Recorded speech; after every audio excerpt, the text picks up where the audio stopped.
of Saturday, April 13th, 1861, the chapel bells tolled across the campus of Miami University.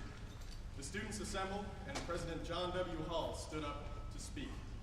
He read from the Bible, told of the news on the firing of Fort Sumter, and led the students in prayer to spare this nation the strife of war.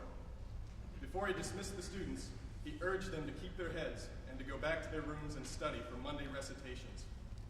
Another assembly followed, this one led by Osro J. Dodds, the editor of The Student.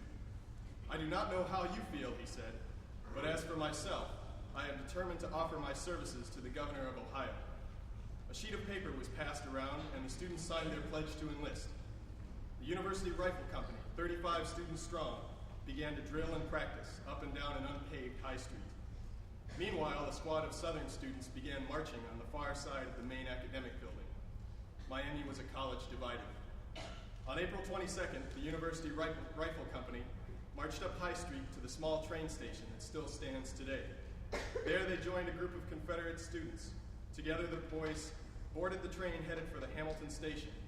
At the Hamilton Junction, the two groups parted by shaking hands and saying goodbye to fellow classmates, fraternity brothers, and friends. One group of students boarded a train bound for Camp Jackson in Columbus, while the other group of students boarded a train bound for Cincinnati and eventually continuing onward to Tennessee. Miami men from opposing sides met on April 6, 1862 at the Battle of Shiloh. Troops from the 81st Ohio overran the 20th Tennessee. While the prisoners and wounded were being taken to the rear, one of the Union soldiers spoke of Oxford. A captured colonel asked, "Is this the Oxford Company?" "Yes," he was told, and there were other Miami men in the sector. In a saddened voice, Colonel Battle said that his son, Joel Battle, Miami class of 1859, had fallen earlier in the day. He asked the Oxford men to look for his body.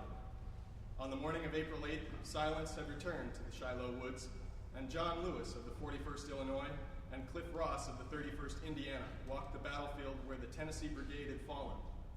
Among the bodies in blue and gray strewn across the field, they found the upturned body of their Miami classmate, Joel Battle. They carried the body to the camp of the 31st Indiana and built a flimsy coffin.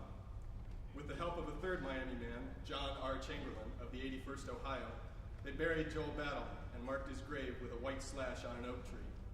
The body of Joel Battle has never been moved. Two brothers on their way, one wore blue, one wore gray. One was gentle, one was kind. One came home, one stayed behind.